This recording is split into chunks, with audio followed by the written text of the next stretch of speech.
The old truck rattled down the dusty Montana highway as Sarah pressed her forehead against the passenger window, watching the endless prairie blur past. Her wrists ached beneath the zip ties, and every pothole sent a jolt of pain through her bruised ribs. She'd stopped crying hours ago. Now there was only numbness and the terrible certainty of what came next. Jake Martinez kept his eyes on the road, his weathered hands steady on the wheel. He was a big man, broad-shouldered from years of ranch work, with silver threading through his dark hair. He hadn't spoken since they left the abandoned warehouse where he'd found her, hadn't explained where they were going or what he planned to do. Sarah knew better than to ask. She'd learned what happened when you asked too many questions. 3 weeks ago, she'd been a different person. A court reporter living in Billings, with an apartment overlooking the Yellowstone River and plans to visit her sister in Seattle for Thanksgiving. Then she'd been assigned to transcribe testimony in a case involving Marcus Webb, a real estate developer with connections to organized crime. She'd heard things she wasn't supposed to hear, seen documents that were quickly sealed. When the prosecutor suddenly dropped the charges, Sarah knew something was terribly wrong. They came for her on a Tuesday night. 2 men in her apartment when she got home from work. They'd taken her phone, her keys, her life. For 3 weeks, they'd moved her from place to place, always staying ahead of whatever investigation might be happening. Marcus wanted information about what she'd told the FBI before the case collapsed. The problem was, she hadn't told them anything yet. She'd been scheduled to meet with federal agents the day after she was taken. The beatings had started when they didn't believe her.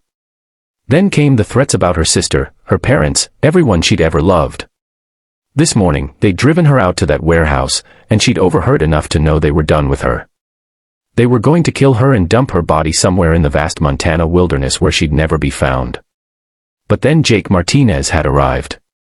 She still didn't understand exactly what happened. There had been shouting, the sound of her captor's truck starting up, then silence. When Jake had walked into the room where they'd left her tied to a chair, she'd thought he was just another one of them. Older, maybe, but just as dangerous. He'd cut through the rope binding her to the chair, replaced it with zip ties, and guided her to his truck without a word. Now they'd been driving for 2 hours, heading north into increasingly remote country. Sarah finally broke the silence. "Are you going to kill me?" Jake's jaw tightened, but he didn't answer. "Because if you are," she continued, her voice barely above a whisper, "please, just make it quick. I can't do this anymore. Whatever they're paying you, I can't offer you more. I have nothing. So if that's why we're driving out here, just, please make it quick." The truck slowed, and Jake pulled off onto a dirt road that led into a dense stand of pine trees. Sarah's heart hammered against her ribs. This was it. This was where it ended. She thought about her mother, about how devastated she'd be. About her sister's kids, who called her Aunt Sarah and made her terrible birthday cards with too much glitter. She'd never see any of them again. Jake stopped the truck and turned off the engine. The silence was overwhelming, broken only by the ticking of cooling metal and the distant cry of a hawk. He sat there for a long moment, staring straight ahead, his knuckles white on the steering wheel. Then he did the unthinkable. He reached into the glove compartment and pulled out a knife. Sarah's breath caught in her throat, but instead of turning toward her, Jake twisted in his seat and carefully cut through the zip ties on her wrists. The plastic fell away, and blood rushed back into her hands with a painful tingling sensation. "I'm not going to kill you," Jake said quietly. His voice was rough, like he didn't use it much. "I'm not working for Marcus Webb or anyone else. I'm trying to save your life." Sarah rubbed her wrists, staring at him in confusion. "I don't understand." Jake turned to face her, and she saw something in his eyes she hadn't expected, grief, old and deep. 10 years ago, my daughter Emily testified against a man named Richard Chen. Drug trafficker, human smuggler, murderer. Emily was his accountant. She'd found evidence of everything, went to the FBI, agreed to testify. The Bureau put her in protective custody, promised she'd be safe. He paused, his voice catching. 3 days before the trial, someone got to her. They made it look like suicide, but I knew. Everyone who mattered knew. Chen walked free. They never found who killed Emily, never even really tried. She was 28 years old. Sarah felt tears prickling at her eyes. I'm so sorry. After she died, I couldn't stay in California. Couldn't stay in the house where she grew up, couldn't work at the same job, see the same people. So I came out here, bought a failing cattle ranch, tried to disappear into the work. Thought maybe if I just focused on the land, the animals, the simple things, I could forget. But you didn't forget. No. Jake shook his head. And about 6 months ago, I started hearing rumors. Marcus Webb was expanding his operations into Montana. Same pattern as Chen, real estate as a front, money laundering, intimidation, violence. And people who crossed him had a way of disappearing. He pulled a worn photograph from his shirt pocket and handed it to Sarah. It showed a young woman with Jake's eyes and a brilliant smile, standing in front of the Golden Gate Bridge. Emily. I couldn't save my daughter, Jake said. But when I heard that Webb had someone taken, someone who might testify against him, I thought maybe I could save you. I've spent weeks tracking his operation, learning his patterns, finding out where they were keeping you. Those men this morning, they thought I was a buyer. Someone looking to acquire property through Marcus's organization. By the time they realized I wasn't, I'd gotten you out. Sarah looked at this weathered rancher who'd risked his life for a complete stranger, and something shifted inside her. They'll come after you now. You know that, right? Marcus doesn't forgive, and he doesn't forget. Let them come. There was steel in Jake's voice. I've got 300 acres of ranch land, 5 good dogs, and enough ammunition to hold off a small army. More importantly, I've got contacts. People who remember what happened to Emily, who've been waiting for a chance to take down someone like Webb. Federal agents who still feel guilty about failing my daughter. He reached behind the seat and pulled out a satellite phone. We're going to my ranch. It's remote, defensible, and completely off the grid. Then we're going to call some people I trust, and you're going to tell them everything you know about Marcus Webb. Every word you transcribed, every document you saw, every person who was in that courtroom. And this time, we're going to do it right. Sarah took the phone with shaking hands. Why should I trust you? For all I know, this is just another trick. Jake smiled sadly. You shouldn't trust me. You shouldn't trust anyone right now. But you asked me to make it quick if I was going to kill you, and instead I'm offering you a chance to fight back. To make sure Marcus Webb ends up in prison where he belongs, and to stop him from doing to anyone else what he did to you and what someone did to Emily. He started the truck again. It's your choice. I can take you to the sheriff's office in the next town, and you can take your chances with official channels. Given what happened with the prosecutor in Billings, I wouldn't recommend it. Or you can come with me, and we'll do this the hard way. The right way. Sarah thought about the past 3 weeks. The fear, the pain, the absolute helplessness.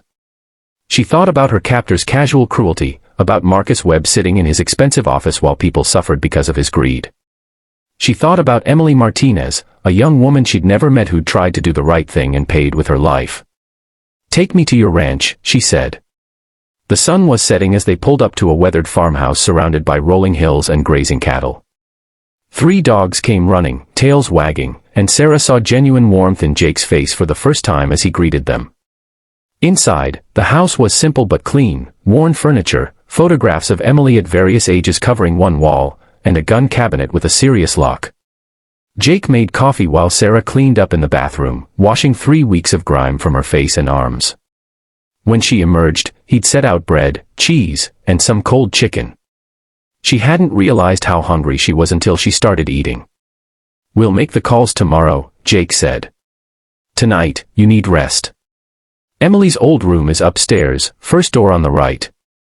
I'll be down here, and the dogs will alert us if anyone comes within a mile of this place. But Sarah didn't move toward the stairs.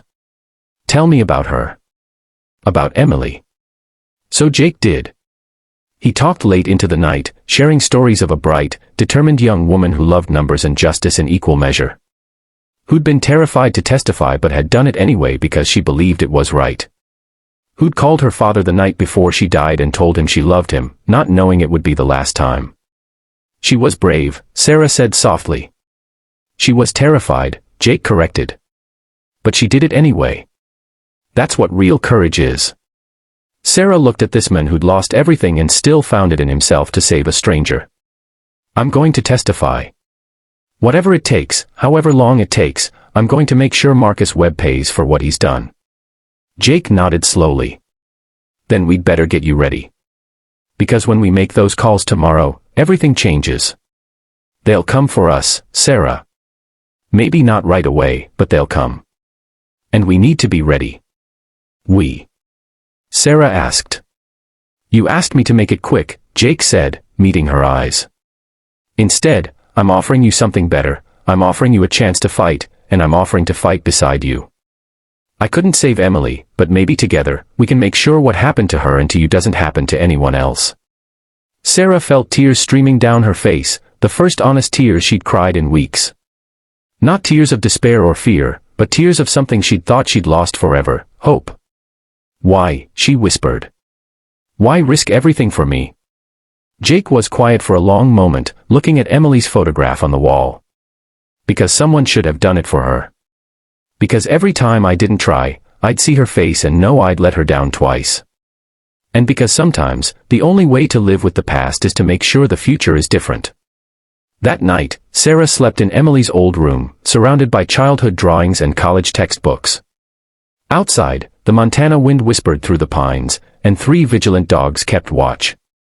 Downstairs, Jake sat at his kitchen table, cleaning his rifles and making lists of calls to make, people to contact, defenses to prepare.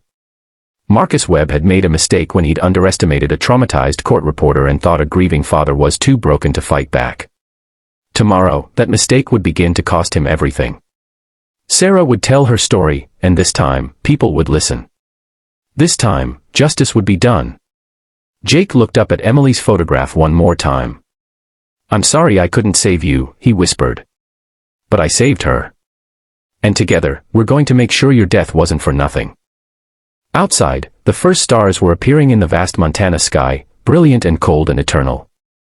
And in that remote ranch house, 2 wounded souls began the long, difficult process of healing through purpose, of finding redemption in protecting others, of discovering that sometimes the bravest thing you can do is simply refuse to give up. The fight was just beginning, but for the first time in a long time, they both believed they might actually win.